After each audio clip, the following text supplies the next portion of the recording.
നമസ്കാരം. 27 നക്ഷത്രക്കാരിൽ അവസാനത്തെ നക്ഷത്രമായ വിദ്യയുടെയും വിനയത്തിൻ്റെയും നക്ഷത്രമായ രേവതി നക്ഷത്രക്കാർക്ക് വരാനിരിക്കുന്ന ഈ മേടവിഷു മുതൽ വരാനിരിക്കുന്ന മേടവിഷു വരെയുള്ള മലയാള 12 മാസങ്ങൾ എങ്ങനെയുള്ളതായിരിക്കും എന്നാണ് നമ്മൾ ഈ വീഡിയോയിലൂടെ പറയുന്നത്. എല്ലാവർക്കും ഒരു ശുഭദിനം ആശംസിച്ചുകൊണ്ട് വീഡിയോയിലേക്ക് കടക്കുകയാണ്. സാമ്പത്തികം, തൊഴിൽ, വിവാഹം, വീട്, വാഹനം തുടങ്ങി നിങ്ങളുടെ ജീവിതത്തിൽ സംഭവിക്കുവാൻ സാധ്യതയുള്ള എല്ലാ കാര്യങ്ങളും നമ്മൾ പരിശോധിക്കുന്നു. ഒപ്പം തന്നെ തടസ്സങ്ങൾ മാറാനും ഐശ്വര്യങ്ങൾ വർദ്ധിക്കുന്നതിനുമായ ലളിതമായ പരിഹാരങ്ങളും ഈ വീഡിയോയിൽ പങ്കുവയ്ക്കുന്നുണ്ട്.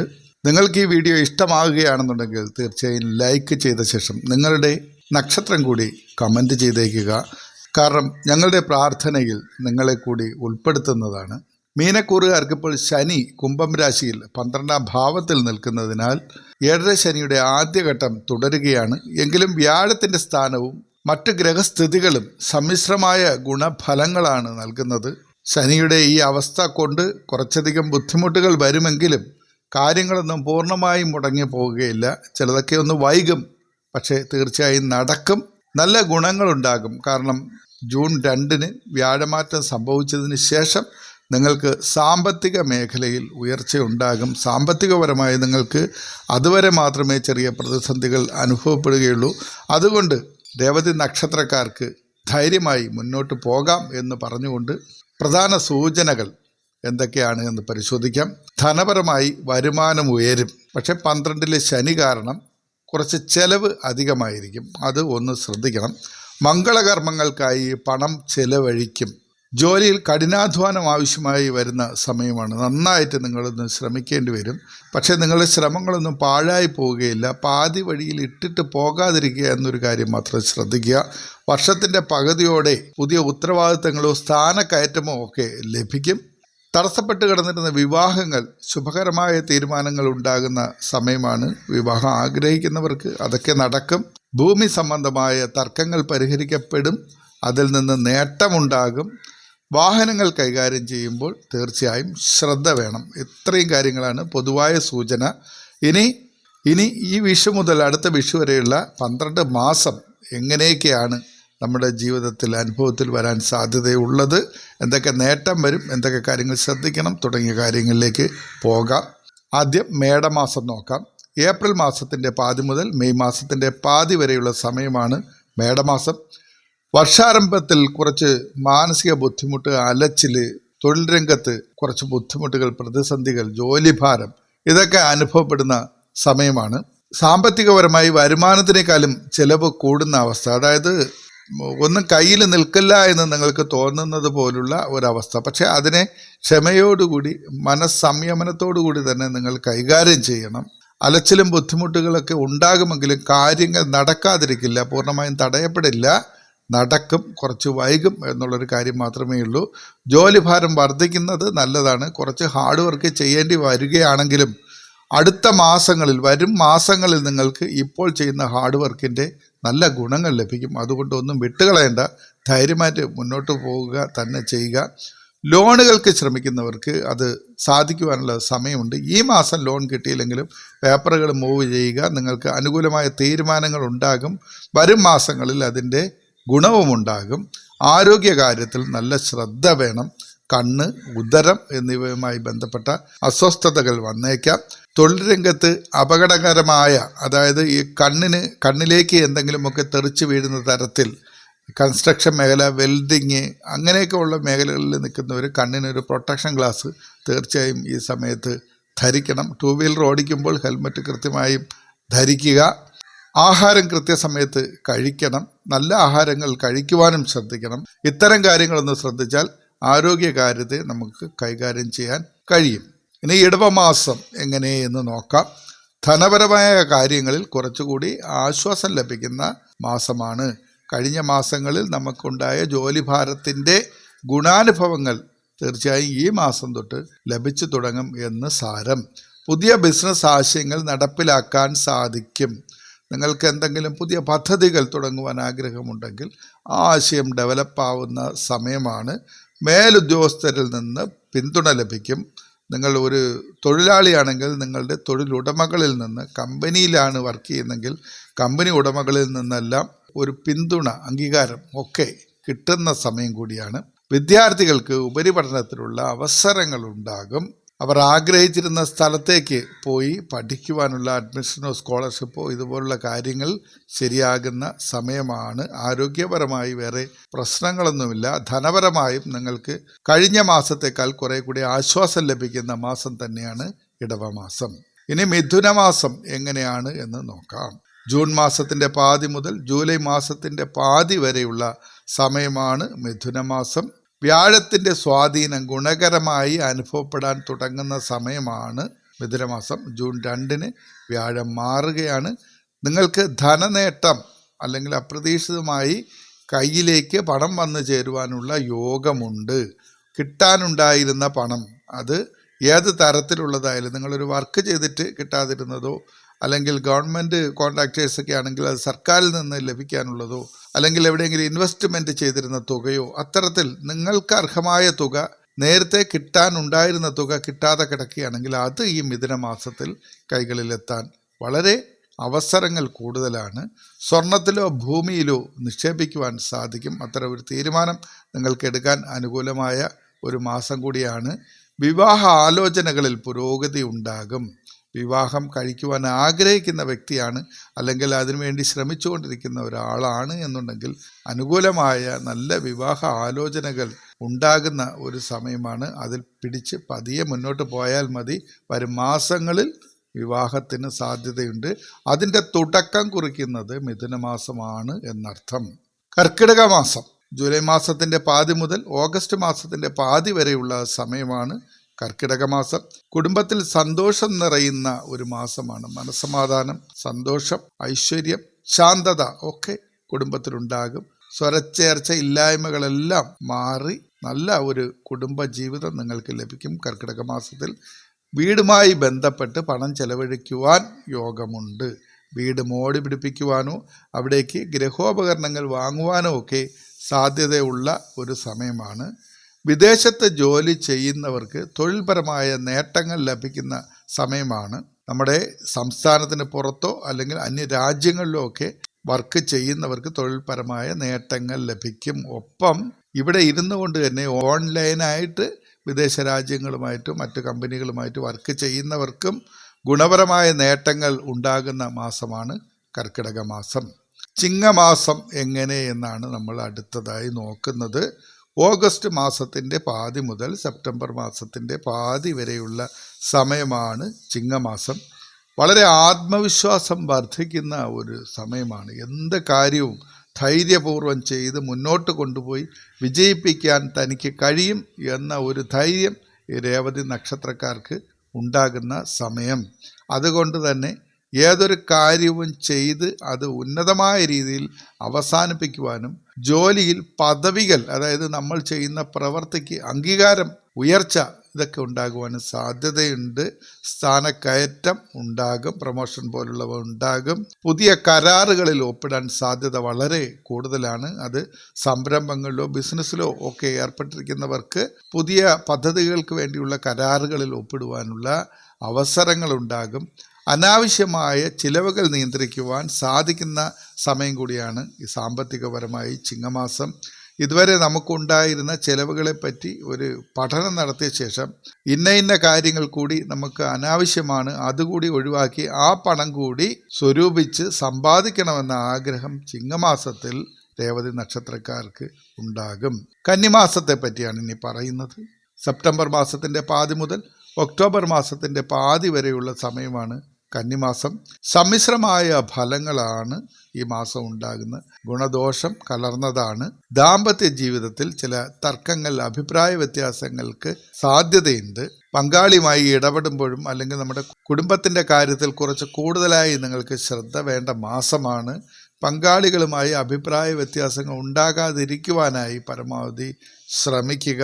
നിങ്ങളുടെ വാക്കുകളും പ്രവർത്തികളും കറക്റ്റായിട്ട് കൊണ്ടുപോയി കഴിഞ്ഞാൽ തന്നെ കുറേയധികം പ്രശ്നങ്ങൾ തീരും. അനാവശ്യമായി ക്ഷോഭിക്കാതിരിക്കുക, പ്രതികരിക്കാതിരിക്കുക, ചിന്തിക്കാതെ ഒന്നും ചെയ്യാതിരിക്കുക. ഈ കാര്യങ്ങളൊക്കെ ഒന്ന് നോക്കിക്കഴിഞ്ഞാൽ കന്നിമാസത്തിൽ വലിയ പ്രശ്നങ്ങളില്ലാതെ തന്നെ ദാമ്പത്യ ജീവിതം മുന്നോട്ട് കൊണ്ടുപോകുവാൻ കഴിയും. പങ്കാളിയുടെ ആരോഗ്യത്തിൽ ഒന്ന് ശ്രദ്ധിക്കേണ്ട മാസമാണ്. വിട്ടുവീഴ്ച മനോഭാവം നിങ്ങൾ സ്വീകരിക്കുന്നതും ഈ മാസത്തിൽ നല്ലതാണ്. കലാകായിക രംഗത്തുള്ളവർക്ക് അംഗീകാരം ലഭിക്കുന്ന ഒരു സമയമാണ്. ആ മേഖലയിൽ പ്രവർത്തിക്കുന്നവർക്ക്, കർമ്മരംഗം അതായി തിരഞ്ഞെടുത്തവർക്ക് അവരുടെ കഴിവിന് അനുസരിച്ചുള്ള അവസരങ്ങളും അംഗീകാരങ്ങളും ലഭിക്കും. തുലാമാസമാണ് ഇനി പറയുന്നത്. ഒക്ടോബർ മാസത്തിൻ്റെ പാതി മുതൽ നവംബർ മാസത്തിൻ്റെ പാതി വരെയുള്ള സമയമാണ് തുലാമാസം. പുതിയ വാഹനം ആഗ്രഹിച്ചിരുന്നവർക്ക് അത് വാങ്ങുവാൻ യോഗം ഉള്ള ഒരു സമയമാണ്. അതിനുള്ളൊരു അവസരം നിങ്ങൾക്ക് ലഭിക്കും. അങ്ങനെ ഒരു ആഗ്രഹം മനസ്സിലുണ്ടെങ്കിൽ ധൈര്യമായി മുന്നോട്ടിറങ്ങാം. നിങ്ങൾക്കൊരു വായ്പയോ ലോണോ മറ്റ് സാമ്പത്തിക സഹായങ്ങളോ ഒക്കെ ഒരു വാഹനം വാങ്ങുന്നതിന് വേണ്ടി ലഭിക്കാൻ സാധ്യത വളരെ കൂടുതലുള്ളൊരു സമയമാണ്. മാത്രമല്ല, ഈ സമയത്ത് നിങ്ങൾ വാങ്ങുന്ന ഒരു വാഹനം നിങ്ങളുടെ കുടുംബത്തിലേക്ക് ഭാഗ്യം കൊണ്ടുവരുവാനും സാധ്യത വളരെ കൂടുതലാണ്. ബിസിനസ്സിൽ നിന്ന് അല്ലെങ്കിൽ തൊഴിൽ രംഗത്തിൽ നിന്ന് പ്രതീക്ഷിച്ചതിലും കൂടുതൽ ലാഭം ലഭിക്കുന്ന സമയമാണ്. തൊഴിൽ രംഗത്തെ സമ്മർദ്ദങ്ങളും പ്രതിസന്ധികളും ഒക്കെ മാറി കൃത്യമായി നല്ല സ്മൂത്തായിട്ട് നിങ്ങളുടെ കർമ്മരംഗം മുമ്പോട്ട് പോകുന്ന സമയം. ചെയ്യുന്ന പ്രവൃത്തിയിൽ നിന്ന് കൃത്യമായ പ്രതിഫലം, ആ ബിസിനസ്സിൽ നിന്ന് നല്ല ലാഭം, ഔദ്യോഗിക രംഗത്താണെങ്കിലും യാതൊരുവിധ ബുദ്ധിമുട്ടുമില്ലാതെ നിങ്ങളുടെ ജോലിയിൽ ശ്രദ്ധ കേന്ദ്രീകരിച്ച് അത് മനോഹരമായി കൊണ്ടുപോകുവാനൊക്കെ കഴിയുന്ന മാസമാണ് തുലാമാസം. ഇനി വൃശ്ചിക മാസം, അതായത് നവംബർ മാസത്തിൻ്റെ പാതി മുതൽ 2026 ഡിസംബർ മാസത്തിൻ്റെ പാതി വരെയുള്ള സമയമാണ് നവംബർ മാസം.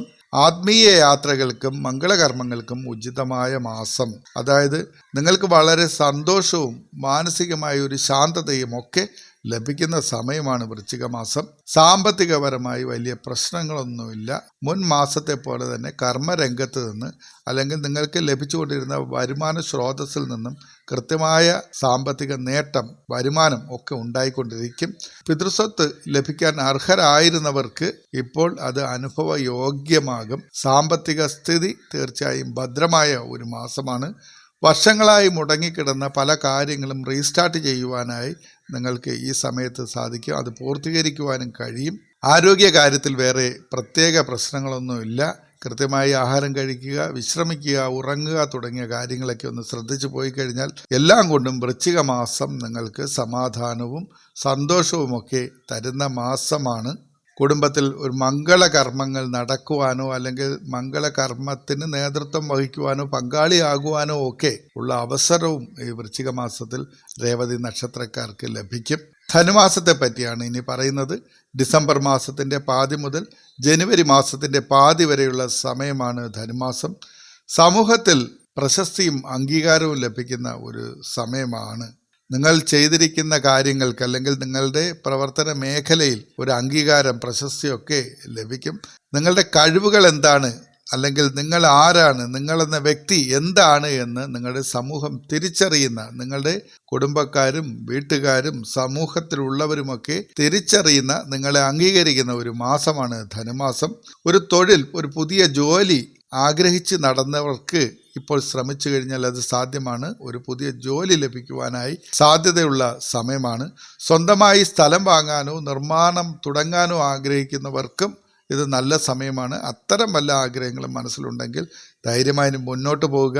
അതിനാവശ്യമായ സാമ്പത്തിക സഹായം, ലോണോ അതുപോലുള്ള സാമ്പത്തിക സഹായങ്ങളൊക്കെ നിങ്ങൾക്ക് ഈ സമയത്ത് ലഭിക്കും. നിങ്ങൾ ധൈര്യമായിട്ട് ഇറങ്ങിയാൽ മതി. ബാക്കി കാര്യങ്ങളൊക്കെ നടക്കാൻ യോഗമുള്ള ഒരു സമയം കൂടിയാണ് ഈ ധനുമാസം.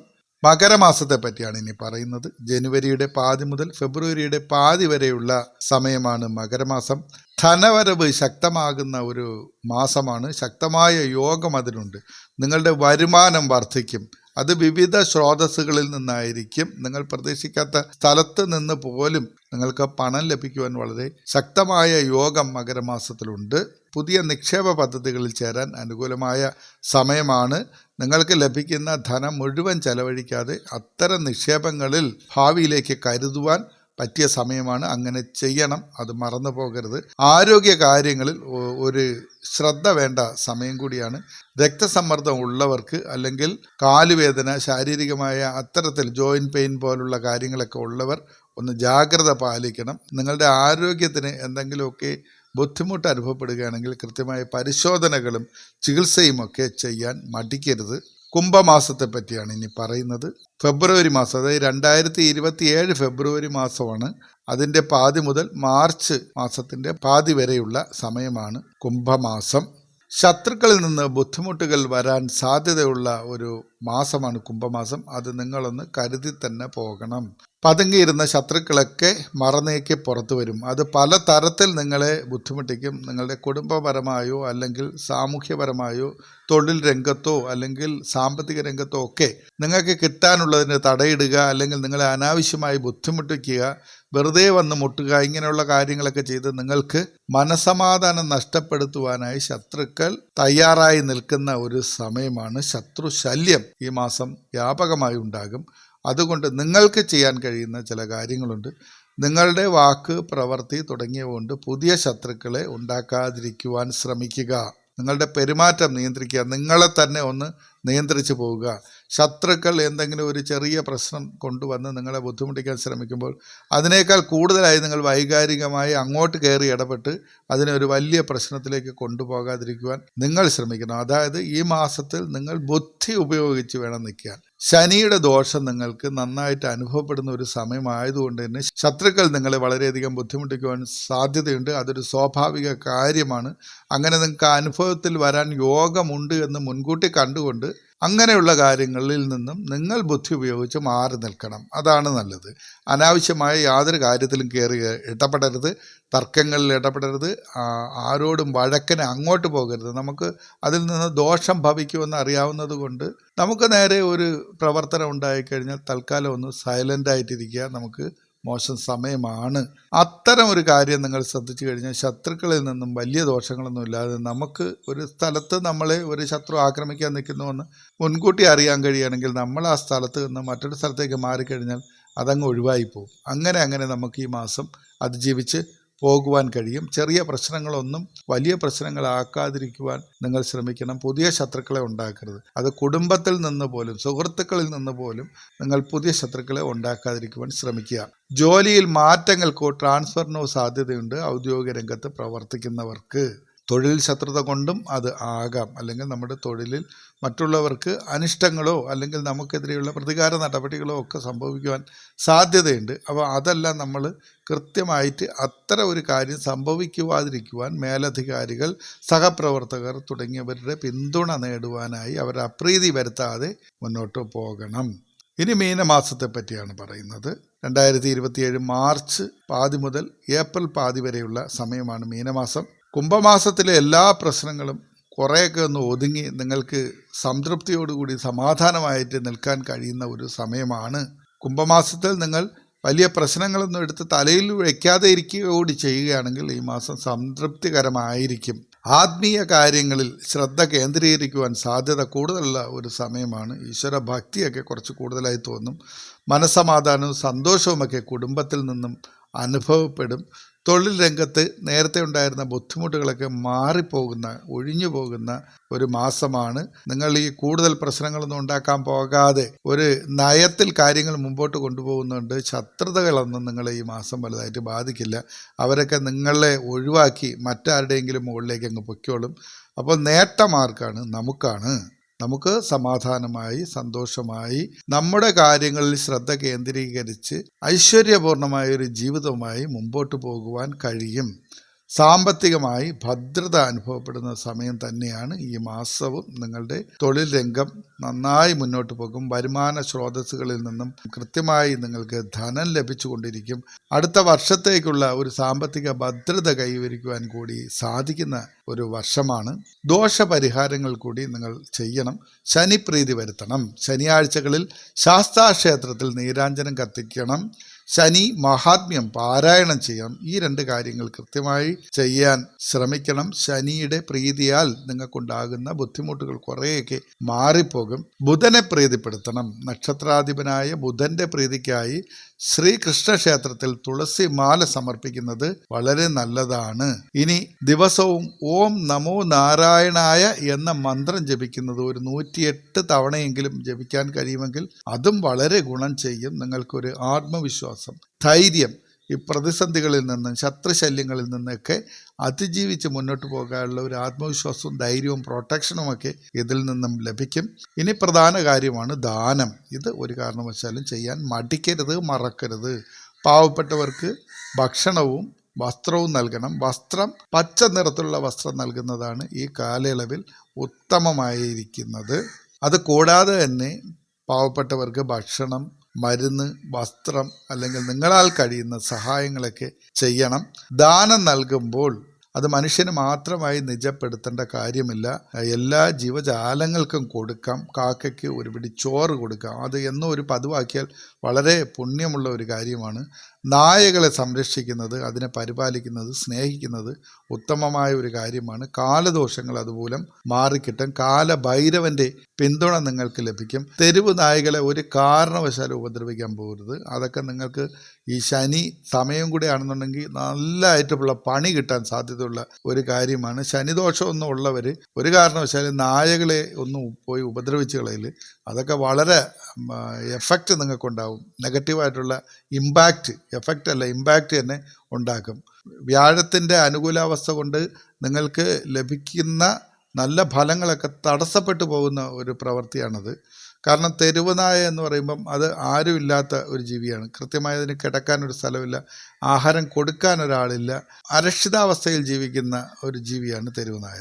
അപ്പം കാലഭൈരവൻ്റെ ഇഷ്ടം മൃഗമാണ്, സന്തത സഹചാരിയാണ് നായ എന്നിരിക്കെ ഇങ്ങനെ അലഞ്ഞു തിരിഞ്ഞ് സ്വന്തമായിട്ട് കിടക്കാനൊരു സ്ഥലമില്ല, കഴിക്കാൻ ആഹാരമില്ലാതെ വിഷമിക്കുന്ന ഒരു നായയെ നമ്മൾ കയറി ഉപദ്രവിക്കുകയും കൂടെ ചെയ്താൽ നല്ല മുട്ടം പണി കിട്ടുമെന്ന് നമുക്ക് സാധാരണ ഭാഷയിൽ പറയാൻ പറ്റും. അത് വാങ്ങി എടുക്കാനായിട്ട് നിൽക്കരുത്. നിങ്ങളുടെ സർവ്വ ഐശ്വര്യങ്ങളും അതോടുകൂടി പോകും. പിന്നെ വലിയ പ്രശ്നങ്ങളിലേക്കായിരിക്കും പോകുന്നത്. അപ്പോൾ അത്തരം നായകളെ നിങ്ങൾക്ക് കഴിയുമെങ്കിൽ ഒരു നേരത്തെ ആഹാരമോ കുടിക്കാൻ കുറച്ച് വെള്ളമോ ഒക്കെ കൊടുക്കുന്നത്, അതിനെ സംരക്ഷിക്കാൻ കഴിയുമെങ്കിൽ അത് ചെയ്യുന്നത്, പരിപാലിക്കുന്നതൊക്കെ വളരെ ഗുണം, ഐശ്വര്യം, നേട്ടങ്ങളൊക്കെ ഉണ്ടാക്കും. അതൊക്കെ ചെറിയ ചെറിയ കാര്യങ്ങളാണ്. നമ്മുടെ ഈ പ്രകൃതിയിൽ നമ്മൾ കൊടുക്കുന്നതേ നമുക്ക് തിരിച്ചു കിട്ടുകയുള്ളൂ. നമ്മൾ നന്മ കൊടുത്താൽ തീർച്ചയായും നന്മ കിട്ടും.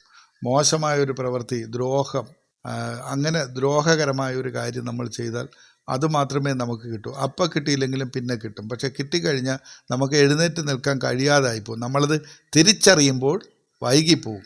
നമ്മുടെ കഴിഞ്ഞ കാല പ്രവൃത്തിയുടെ ദോഷം, കർമ്മഫലം, ആ ഫലം നമുക്ക് വാങ്ങിയേ പറ്റൂ. അത് പിന്നെ പോയിട്ട് മാറ്റിയിട്ട് വരാൻ പറ്റില്ല. അയ്യോ, ഞാൻ ആ തെറ്റ് ചെയ്തത് കൊണ്ടാണ് ഞാനിന്ന് അനുഭവിക്കേണ്ടി വന്നത്, ആ തെറ്റ് അങ്ങ് മായ്ച്ച് കളഞ്ഞിട്ട് വരാമെന്ന് പറഞ്ഞു കഴിഞ്ഞാൽ അത് നടക്കില്ല. ഒരു കാര്യമേ സാധ്യമാവുള്ളൂ, അത് അനുഭവിച്ച് തീർക്കുക. ഇനി വരുന്ന കാലത്തെങ്കിലും അത്തരം തെറ്റുകൾ ചെയ്യാതിരിക്കുവാൻ ശ്രമിക്കുക എന്നൊരു കാര്യമേ പറ്റുകയുള്ളൂ. അപ്പോൾ നമ്മൾ അറിഞ്ഞു വെച്ചുകൊണ്ട് ഒരു ദ്രോഹം ചെയ്തിട്ട് ഒരു ദൈവശിക്ഷ എന്ന് പറഞ്ഞാൽ ഈ പ്രപഞ്ചത്തിൻ്റെ ഒരു റിയാക്ഷൻ, അത് നമ്മൾ വാങ്ങിയിട്ട് അത് അനുഭവിച്ചിട്ട് പിന്നെ അത് ചെയ്യാതിരിക്കുന്നതിനേക്കാൾ നല്ലത് തുടക്കത്തിൽ അത് ചെയ്യാതിരിക്കുക എന്നുള്ളതാണ്. അപ്പോൾ ഇങ്ങനെയുള്ള ദാനധർമ്മങ്ങളും പുണ്യപ്രവൃത്തിയുമൊക്കെ ചെയ്ത് നല്ല മനസ്സോടുകൂടി സന്തോഷവാന്മാരായി ജീവിക്കാൻ ശ്രമിക്കുക. ശനിദോഷം എന്നത് എല്ലാ വ്യക്തികളും അനുഭവിക്കേണ്ട ഒരു കാര്യമാണ്. പക്ഷേ ശനി ന്യായാധിപനാണ് എന്നുള്ള കാര്യം മറന്നു പോകരുത്. ശനി വരുമ്പോൾ എന്താണ് സംഭവിക്കുന്നത്? നമ്മളുടെ കയ്യിലുള്ള നമുക്ക് അർഹമല്ലാത്തതെല്ലാം പോകും. അത് പോകട്ടെ, സ്വാഭാവികമാണ്. പക്ഷേ ശനി നമ്മളെ വിട്ടു പോകുമ്പോൾ നമുക്ക് അർഹമായതെല്ലാം നമുക്ക് തന്നിട്ട് പോകും. അതൊരിക്കലും നമ്മുടെ കയ്യിൽ നിന്ന് പോകില്ല. തെറ്റ് ചെയ്യുന്നവന് മാത്രമേ ന്യായാധിപന്മാരെ പേടിക്കേണ്ടതുള്ളൂ, കുറ്റവാളികൾക്ക് മാത്രമേ പേടിക്കേണ്ടതുള്ളൂ എന്നുള്ളൊരു തത്വശാസ്ത്രം നിങ്ങൾ ചിന്തിക്കുക. നമ്മളൊരു തെറ്റും ചെയ്യാതെ ജീവിക്കുക, നമുക്ക് അർഹമല്ലാത്തതൊന്നും സമ്പാദിക്കാൻ ശ്രമിക്കാതിരിക്കുക, ദ്രോഹപരമായ ഒരു കാര്യം ഈ പ്രപഞ്ചത്തിൽ ചെയ്യാതിരിക്കുക. അങ്ങനെയൊക്കെയാണ് നല്ല കാര്യങ്ങൾ ചെയ്ത് നല്ല മനുഷ്യരായി ജീവിക്കാൻ ശ്രമിച്ചാൽ നമുക്ക് നന്മ മാത്രമേ വരികയുള്ളൂ. പിന്നെ രോഗം, ദുരിതം, കഷ്ടപ്പാടുകൾ, സാമ്പത്തിക ബുദ്ധിമുട്ടുകൾ, ഇതെല്ലാം എല്ലാ വ്യക്തികളുടെയും ജീവിതത്തിൽ വരുന്നതാണ്. പക്ഷെ അത് എല്ലാ കാലവും ഉണ്ടാകില്ല എന്ന് മനസ്സിലാക്കുക. ഒരുപാട് ദാരിദ്ര്യം അനുഭവിച്ച് കഷ്ടപ്പെട്ട് കിടന്നിരുന്ന പല വ്യക്തികളും പിന്നീട് അവരുടെ ജീവിതത്തിൽ വളരെ ഉയർച്ച നേടി കുട്ടികളൊക്കെ വളർന്ന് അവരൊക്കെ പഠിച്ച് നല്ല ജോലി നേടി അവസാന കാലത്ത് ആ മാതാപിതാക്കൾ വളരെ സന്തോഷകരമായ ജീവിതം പൂർത്തിയാക്കുന്ന കാഴ്ച നമ്മൾ ഒരുപാട് കാണുന്നുണ്ട്. അപ്പോൾ അതൊക്കെ എല്ലാവരുടെയും ജീവിതത്തിൽ വരും. പ്രളയത്തിൽ പെട്ടുപോയാൽ നമ്മളും ഒഴുകിപ്പോകും. വേനലിലായി പോയി കഴിഞ്ഞാൽ നമ്മളും വരണ്ടു പോകും. അത് പ്രകൃതിയുടെ നിയമമാണ്. പക്ഷെ നമ്മൾ അതിനെ അതിജീവിക്കണം. നമ്മൾ മനസ്സുകൊണ്ട് അതിനെ അതിജീവിക്കണം. അതിൽ നമ്മൾ പെട്ടുപോയി കഴിഞ്ഞാൽ നമ്മൾ മാനസികമായി അതിലങ്ങ് പെട്ടുപോകരുത്. ഞാനിതിലായിപ്പോയി, ഇനി എനിക്ക് രക്ഷയില്ല എന്ന് ഒരിക്കലും ചിന്തിക്കരുത്. നമുക്ക് അതിജീവിക്കണം എന്നൊരു മനോഭാവം വേണം. നമുക്ക് ഏതൊരു പ്രശ്നത്തിൽ ഒരു സഹായവും ലഭിക്കാതെ ഏറ്റവും ദുരിതമായി കിടക്കുന്ന ഒരു കണ്ടീഷനിലും പലരും കമൻ്റ് ചെയ്യുന്നുണ്ട്, ഒന്നും ലഭിക്കുന്നില്ല, ഒരു രക്ഷയില്ല, മരണത്തിൻ്റെ വക്കിലാണ് എന്ന് പറയുന്ന ഒരുപാട് പേരുണ്ട്. പക്ഷേ അപ്പോഴും നമ്മുടെ ജീവിതത്തിൽ ഒരു പുതുനാമ്പ്, ഒരു പുതിയ വെളിച്ചം, ഒരു കൈ താങ്ങ് ഉണ്ടാകും. അത് നമ്മുടെ ചുറ്റും ഉണ്ടാകും. അത് നമ്മൾ കാണുന്നില്ല എന്നുള്ളതാണ് സത്യം. നമുക്ക് ഒരു ജോലി നഷ്ടപ്പെട്ടു, നമുക്ക് വരുമാനം നിലച്ചു, നമ്മളെ അവിടെ നിന്ന് പുറത്താക്കി, അല്ലെങ്കിൽ പിരിച്ചുവിട്ടു, അല്ലെങ്കിൽ നമ്മൾ ജോലി ചെയ്തുകൊണ്ടിരുന്ന സ്ഥാപനം പൂട്ടിപ്പോയി, അല്ലെങ്കിൽ നമ്മുടെ ബിസിനസ് നടത്തിക്കൊണ്ടു പോകാൻ പറ്റാതെ നഷ്ടം വന്ന് നമ്മൾ നിർത്തി. അവിടെ ജീവിതം അവസാനിക്കുന്നില്ല. ഈ പ്രപഞ്ചം നമ്മുടെ മുമ്പിൽ വീണ്ടും ആയിരക്കണക്കിന് വഴികൾ തുറന്നിട്ടിട്ടുണ്ട്. നമ്മളൊരു വലിയ ബിസിനസ് ചെയ്തിരുന്നൊരു വ്യക്തിയാണ്. നമുക്ക് ഇനിയിപ്പം അതുപോലൊരു ബിസിനസ് സ്റ്റാർട്ട് ചെയ്യാൻ പറ്റില്ല. വേണ്ട, നമുക്കൊരു ചെറിയ ബിസിനസ് സ്റ്റാർട്ട് ചെയ്യാം. നമുക്ക് അറിയാമല്ലോ നമുക്കൊരു ബിസിനസ് എങ്ങനെ ചെയ്യണം, അല്ലെങ്കിൽ ഒരു ജോലി എങ്ങനെ ചെയ്യണമെന്ന് നമുക്കറിയാം. നമുക്കതിനുള്ള എക്സ്പീരിയൻസ് ഉണ്ട്. എന്തുകൊണ്ടോ നമുക്കിപ്പോൾ അത് നടത്തിക്കൊണ്ട് പോകാൻ കഴിയാത്ത അവസ്ഥയിൽ പൂട്ടിപ്പോയി, അല്ലെങ്കിൽ ആ ജോലി നഷ്ടപ്പെട്ടു പോയി. പക്ഷേ നമ്മളവിടെ നിരാശനാവണ്ട. നമുക്ക് ഒരു കുഞ്ഞു പരിപാടി തുടങ്ങാം. നമുക്ക് അതിജീവിച്ച് നിൽക്കുവാനുള്ള ഒരു കുഞ്ഞു ബിസിനസ് സ്റ്റാർട്ട് ചെയ്യാം. പക്ഷേ പലർക്കും തോന്നുന്നൊരു കാര്യമാണ്, ഞാൻ ഇത്രയും നല്ല രീതിയിൽ ഇവിടെ ജീവിച്ചു, എൻ്റെ നാട്ടിൽ ജീവിച്ചു, എനിക്ക് സാമ്പത്തിക ബാധ്യതയായി, എൻ്റെ വരുമാനം നിലച്ചു, ഇനി എനിക്കിവിടെ നാട്ടിൽ ജീവിക്കാൻ പറ്റാത്തൊരു സാഹചര്യമാണ്, എന്നെക്കൊണ്ട് ഇനി ഒരു ചെറിയ ബിസിനസ്സുമായിട്ട് മുമ്പോട്ട് പോകാൻ പറ്റില്ല എന്ന് തോന്നുന്നവരാണ് പല കടുംകൈകളും ചെയ്യുന്നത്. അവർക്ക് ചെയ്യാൻ പറ്റുന്നൊരു കാര്യമുണ്ട്. നമ്മൾ ഒരു സ്ഥലത്ത് പോരാടി തോറ്റുപോയി കഴിഞ്ഞാൽ നമ്മൾ വിജയം വരിക്കുവാൻ വേണ്ടി അവിടെ തന്നെ നിന്ന് പോരാടേണ്ട കാര്യമില്ല. നിങ്ങൾക്ക് അവിടെ പ്രകൃതി പറഞ്ഞിരിക്കുന്ന ഒരു മാറ്റമാണ്. നിങ്ങളൊരു ബിസിനസ്സിൽ പരാജയപ്പെട്ട് കഴിഞ്ഞാൽ അതിനർത്ഥം എന്താണ്? നിങ്ങൾ ആ ബിസിനസ് ഇവിടെ നിർത്തിക്കോ, ഇനി നിങ്ങൾ ബിസിനസ്സേ ചെയ്യണ്ട എന്നല്ല നമ്മുടെ പ്രപഞ്ചം പറയുന്നത്. നിങ്ങൾ അത് നിർത്തിക്കോ, അടുത്ത സ്റ്റാർട്ട് ചെയ്യും. നിങ്ങൾ ഈ സ്ഥലത്ത് പരാജയപ്പെട്ടു, നിങ്ങളുടെ നാട്ടിലൊരു ബിസിനസ് ചെയ്തു, നിങ്ങളവിടെ പരാജയപ്പെട്ടു. പ്രപഞ്ചം പറയുന്നത് എന്താണ്? നിങ്ങൾ ഇനി നിങ്ങൾ ഒരിക്കലും ഒരു സ്ഥലത്തും ബിസിനസ് ചെയ്യേണ്ടെന്നല്ല, ഇവിടെ നിർത്തിക്കോ എന്നാണ്. അത് നമ്മളവിടെ തിരിച്ചറിയണം. നിങ്ങൾ ചെയ്യുന്ന പരിപാടിയിൽ അല്ലെങ്കിൽ പ്രവൃത്തിയിൽ നിങ്ങൾ പരാജയപ്പെട്ടാൽ, അല്ലെങ്കിൽ സ്ഥലത്ത് പരാജയപ്പെട്ടാൽ, അല്ലെങ്കിൽ ആ ലക്ഷ്യത്തിൽ നിങ്ങൾ പരാജയപ്പെട്ടാൽ പറയുന്നത് ഇനി നിങ്ങളൊന്നും ചെയ്യരുതെന്നല്ല, നിങ്ങൾ അത് നിർത്തിക്കുമെന്നാണ്. എന്നിട്ട് എന്ത് ചെയ്യണം? വേറൊരു നാട്ടിൽ പോയി വേറൊരു ബിസിനസ് ചെയ്യണം. നമ്മുടെ മറ്റൊരു സ്ഥലത്തേക്ക് പോവുക. അത് വിദേശത്ത് പോകണമെന്നില്ല. നമുക്ക് മറ്റൊരു സിറ്റിയിലേക്ക് മാറാം, അല്ലെങ്കിൽ നമ്മുടെ ഗ്രാമത്തിൽ നിന്ന്, അല്ലെങ്കിൽ നമ്മുടെ ടൗണിൽ നിന്ന്, അല്ലെങ്കിൽ നമ്മുടെ സ്റ്റേറ്റിൽ നിന്ന് നമുക്ക് പറ്റുന്ന മറ്റൊരു സ്ഥലത്ത് പോയിട്ട് നമുക്കൊരു ബിസിനസ് സ്റ്റാർട്ട് ചെയ്യാം. ബിസിനസ്സുകാരനല്ല, ഒരു തൊഴിലാളിയാണ്, അവന് മറ്റൊരു സ്ഥലത്തേക്ക് പോകാം. കടബാധ്യത വന്നുപോയി, വലിയ കടബാധ്യതയാണ്, ഒരു രക്ഷയില്ല. ചെയ്യാൻ പറ്റുന്ന കാര്യങ്ങളുണ്ട്. നമ്മുടെ കടക്കാരോട് നമ്മൾ പറയുക, നമുക്ക് പറ്റില്ല, നമ്മുടെ തൊഴിൽ നഷ്ടപ്പെട്ട് വരുമാനം നിലച്ചു, സമയം വേണം. പക്ഷേ ഈ സമയം ചോദിച്ചുകൊണ്ട് നിങ്ങൾ നിങ്ങളുടെ വീട്ടിൽ തന്നെ ഇരിക്കാൻ ശ്രമിക്കരുത്. നിങ്ങളൊരു ബാഗും എടുത്തിറങ്ങുക, മറ്റൊരു സ്ഥലത്ത് പോയി നിങ്ങൾക്ക് പറ്റുന്ന കാര്യങ്ങൾ ചെയ്യുക. പടിപടിയായിട്ട് നിങ്ങൾ ഉയർന്നു വരും, അതിൽ യാതൊരു സംശയവുമില്ല. ഇങ്ങനെ എല്ലാം നഷ്ടപ്പെട്ട് ആത്മഹത്യയുടെ വക്കിലെത്തിയിട്ടുള്ള ഒരുപാട് പേര് അവിടെ നിന്ന് പിടിച്ചു കയറിയിട്ടുണ്ട്. അത് ചരിത്രങ്ങളാണ്. സാധാരണക്കാരൻ പാവപ്പെട്ടവൻ്റെ ഒന്നും ചരിത്രം ഒരു സ്ഥലത്തും ആലേഖനം ചെയ്യപ്പെട്ടിട്ടില്ല. കോടീശ്വരന്മാരുടെയും വലിയ വലിയ മില്യൺ കണക്കിന് പണമുള്ളവരുടെ ചരിത്രം മാത്രമേ രേഖപ്പെടുത്തുകയുള്ളൂ. സാധാരണക്കാരൻ്റെ ചരിത്രമൊന്നും ഇവിടെ ആർക്കും കേൾക്കണ്ട. പക്ഷേ നമ്മൾ നമ്മുടെ ചരിത്ര പുസ്തകത്തിൽ നമ്മൾ രേഖപ്പെടുത്തണം, ഞാൻ ഇത്രയും താഴെ പോയൊരു വ്യക്തിയാണ്, വേറെ ഒരു മാർഗമില്ലാത്ത തരത്തിൽ അധപ്പതിച്ച് പോയ ഒരാളാണ്, ഞാൻ തിരിച്ചു കയറി വന്നിരിക്കുന്നുവെന്ന് നമ്മൾ നമ്മുടെ പുസ്തകത്തിൽ രേഖപ്പെടുത്തണം. അതിന് ദൈവസഹായം ഉണ്ടാകും. നല്ല മനസ്സുള്ളവർക്ക് പലപ്പോഴും വീഴ്ചകൾ വരും, ദുരിതങ്ങൾ വരും. അവർക്കത് ആഘാതം കൂടുതൽ ഏൽക്കുന്നത് എന്തുകൊണ്ടാണ്? ഒരു കടബാധ്യത വന്ന്, അല്ലെങ്കിൽ ഒരു രോഗം വന്ന്, അല്ലെങ്കിൽ ഒരു ദുരിതം വന്ന്, അപ്പോൾ അവർക്ക് വലിയ ഇമ്പാക്റ്റ്, ഭയങ്കരമായ ആഘാതം വരുന്നത് എന്തുകൊണ്ടാണ്? അവർ നല്ല മനസ്സുള്ളവരായതുകൊണ്ടാണ്. പിന്നെ രണ്ടാമത് എന്താണ്? അവരതുവരെ നല്ല രീതിയിൽ ജീവിക്കുമ്പോൾ അവരുടെ ചുറ്റും ഒരുപാട് പേരുണ്ടാവും, ബന്ധുക്കളുണ്ടാവും, സുഹൃത്തുക്കളുണ്ടാവും. ഇവർ പ്രതീക്ഷിക്കുന്നത് എന്താണ്? എനിക്കൊരു ദോഷകാലം വന്നു, ഞാനൊന്ന് പെട്ടുപോയി. പേടിക്കേണ്ട കാര്യം എനിക്കില്ല. എൻ്റെ ചുറ്റുമുള്ളവരെല്ലാം എന്നെ സ്നേഹിക്കുന്നവരാണ്, അവരൊക്കെ എന്നെ സഹായിക്കുമെന്ന് വിചാരിക്കും. ഒരിക്കലുമില്ല. നമുക്കൊരു പ്രശ്നം വരുമ്പോൾ അത് നിരീക്ഷിച്ചു കൊണ്ടാണ് മറ്റുള്ളവർ നിൽക്കുന്നത്. അവരെല്ലാം മറ്റ് സ്ഥലങ്ങളിലേക്ക് പോകും, നമ്മളങ്ങ് വീണു പോകും, നമ്മളെ ഒറ്റപ്പെടുത്തും. നമ്മൾ ചെന്ന് ചോദിക്കുമ്പോഴാണ്, ഒരു സഹായം ചോദിക്കുമ്പോൾ, ചിലപ്പോൾ അഭിമാനികളാണെങ്കിൽ പലരും എത്ര ദുരിതത്തിലാണെങ്കിലും ഒന്നും ചോദിക്കില്ല. എൻ്റെ സുഹൃത്ത്, എൻ്റെ ബന്ധു, അവർ എൻ്റെ പ്രശ്നം കണ്ടറിഞ്ഞ് എന്നെ സഹായിക്കും. ഞാൻ അങ്ങനെ ചെയ്തിരുന്ന ഒരാളാണല്ലോ, ഞാൻ അങ്ങനെ മറ്റുള്ളവരെ സഹായിച്ചിരുന്ന ഒരാളാണല്ലോ, അതുകൊണ്ട് എനിക്കും അത് തന്നെ കിട്ടുമെന്ന് ഇദ്ദേഹം പ്രതീക്ഷിക്കും.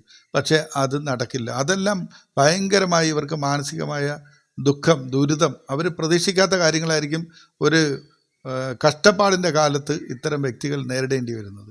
അങ്ങനെയും ഈ നല്ല മനസ്സുള്ളവർക്ക് അതും താങ്ങാൻ കഴിയാതെ വരും. പക്ഷെ ഞാൻ എല്ലാവരോടും പറയുകയാണ്, രേവതി നക്ഷത്രക്കാരോട് എന്നല്ല പറയുന്നത്. ഇന്ന് നമ്മുടെ നാട്ടിൽ ജീവിക്കുന്ന ഒരു 95% സാധാരണക്കാർക്കും കടബാധ്യതകളും ദുരിതങ്ങളും പ്രതിസന്ധികളും ഒക്കെ ഉണ്ട്. ഇതിനെ അഭിമുഖീകരിക്കാതെ മുന്നോട്ട് പോകാൻ പറ്റില്ല. അത് യാഥാർത്ഥ്യമാണ് എന്ന് തന്നെ നമ്മൾ മനസ്സിലാക്കി മുമ്പോട്ട് പോകണം. നമുക്ക് പറ്റാത്ത ഒരു സ്ഥലം, അല്ലെങ്കിൽ നമുക്ക് മുന്നോട്ട് വിജയിച്ച് കയറാൻ പറ്റാത്ത ഒരു സ്ഥലമാണെങ്കിൽ നമ്മുടെ തട്ടകം മാറണം, അത് തന്നെ ചെയ്യണം. പണ്ടൊരു രാജാവിൻ്റെ കഥ നമ്മൾ കുട്ടിക്കാലത്ത് കേട്ടിട്ടുണ്ട്. ഒരിക്കൽ അദ്ദേഹം യുദ്ധത്തിന് പോയി, പരാജയപ്പെട്ടു. വീണ്ടും യുദ്ധത്തിന് പോയി, പരാജയപ്പെട്ടു. അങ്ങനെ അദ്ദേഹം ഓരോ പ്രാവശ്യവും യുദ്ധത്തിന് പോകുന്നു, രാജ്യം നഷ്ടപ്പെട്ട്, എല്ലാം നഷ്ടപ്പെട്ട് അദ്ദേഹം കാട്ടിൽ കയറി ഒളിച്ചു താമസിക്കുകയാണ്. എനിക്ക് അത് ആരാണ്, ഏത് രാജാവാണെന്നൊന്നും കൃത്യമായി പറയാനായിട്ട് കഴിയുന്നില്ല, ഓർമ്മ ഇല്ല. പക്ഷേ അതിൻ്റെ ഒരു സാരാംശം ഇതാണ്: അദ്ദേഹം പോയി ഒളിച്ചിരുന്നു, ജീവൻ മാത്രം കയ്യിൽ വെച്ചുകൊണ്ട് അദ്ദേഹം ഒളിച്ചു പോയി കാട്ടിൽ ഏതോ ഗുഹയിലോ മറ്റോ ഒളിച്ചിരുന്നു. പക്ഷേ അദ്ദേഹം ഇങ്ങനെ പല പ്രാവശ്യം യുദ്ധം ചെയ്ത് പരാജയപ്പെട്ട് കഠിനമായ മനസ്താപത്തോടു കൂടി ഇരുന്നപ്പോൾ ഒരു ദിവസം അദ്ദേഹത്തിൻ്റെ മുമ്പിൽ ഒരു ചെലന്തി വല കെട്ടുന്നത് കണ്ടു എന്നാണ് ആ കഥ. ആ ചെലന്തി ഓരോ പ്രാവശ്യവും വല കെട്ടുന്നതിന് ആ പോയിന്റുകൾ യോജിപ്പിക്കാൻ വേണ്ടി ചാടും പരാജയപ്പെടും, ചാടും പരാജയപ്പെടും. അങ്ങനെ അനേക ശ്രമങ്ങളിലൂടെയാണ് അതിനൊരു വല പൂർത്തിയാക്കാൻ കഴിഞ്ഞത്. അപ്പോൾ അദ്ദേഹം മനസ്സിലാക്കി, ഒരുപാട് ശ്രമങ്ങൾ ഒരു ജീവിതത്തിൻ്റെ വിജയത്തിന്, ഒരു യുദ്ധത്തിൻ്റെ ആണെങ്കിൽ പോലും വിജയത്തിൻ്റെ ആവശ്യത്തിന് വേണ്ടി ഒരുപാട് ശ്രമങ്ങൾ വേണ്ടി വരും.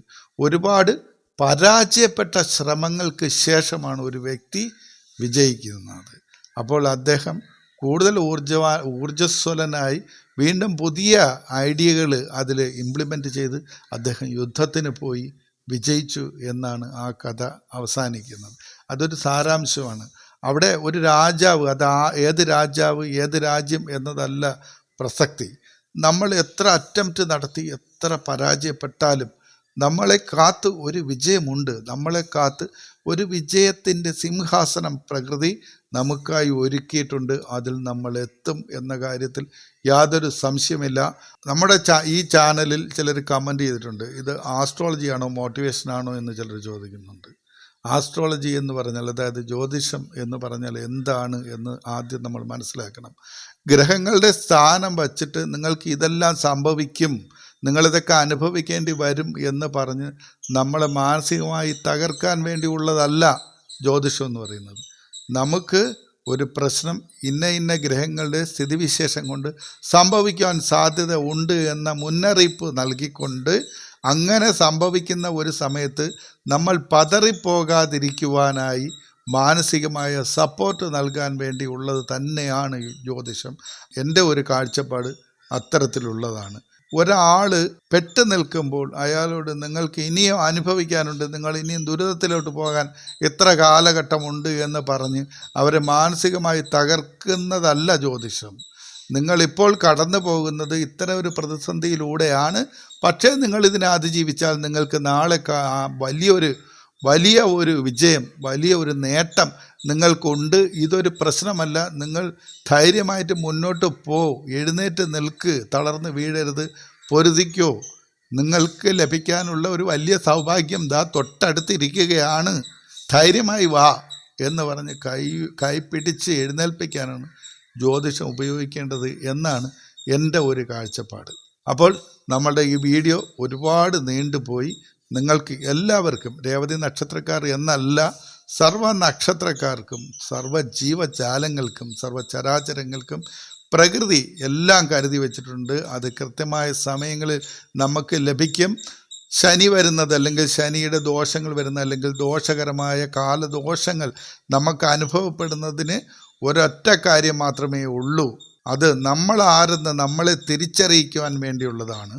നമുക്ക് എന്തുണ്ട്, നമുക്കൊപ്പം ആരുണ്ട്, നമ്മൾ പ്രതീക്ഷിക്കുന്നതൊക്കെ ആണോ നമ്മുടെ ചുറ്റുമുള്ളത്? നമ്മുടെ ലോകം ഒരു സമയത്ത്, ഒരു കഷ്ടകാലത്ത്, അല്ലെങ്കിൽ ഒരു പ്രതിസന്ധിയിൽ നമുക്കൊപ്പം ആരൊക്കെ നിൽക്കും എന്ന് നമ്മൾ തിരിച്ചറിയുവാനുള്ള പ്രകൃതി നമുക്ക് തരുന്ന ചെറിയ ഒരു അനുഭവം മാത്രമാണ് പ്രതിസന്ധികൾ എന്നത്. എല്ലാ പ്രതിസന്ധികളും ബുദ്ധിമുട്ടുകളും താൽക്കാലികം മാത്രമാണ്. എല്ലാം മാറും. എല്ലാ പ്രശ്നങ്ങളും മാറി നല്ല കാലം എല്ലാവർക്കും ഉണ്ടാകും. ജഗദീശ്വരൻ നിങ്ങളെ അനുഗ്രഹിക്കട്ടെ. പ്രപഞ്ച ശക്തികൾ നിങ്ങൾക്കൊപ്പം ഉണ്ടാകട്ടെ എന്ന് പ്രാർത്ഥിച്ചുകൊണ്ട് നമ്മുടെ ഈ വിഷു ഫലത്തിൻ്റെ, അതായത് 12 മാസ ഫലങ്ങളുടെ ഈ സെഗ്മെൻറ്റ് ഇവിടെ അവസാനിക്കുകയാണ്. നിങ്ങൾക്ക് വീഡിയോ ഇഷ്ടപ്പെട്ടു കഴിഞ്ഞാൽ ലൈക്ക് ചെയ്യുക, നിങ്ങളുടെ കമൻറ്റുകൾ രേഖപ്പെടുത്തുക. എല്ലാവർക്കും നന്ദി, നമസ്കാരം.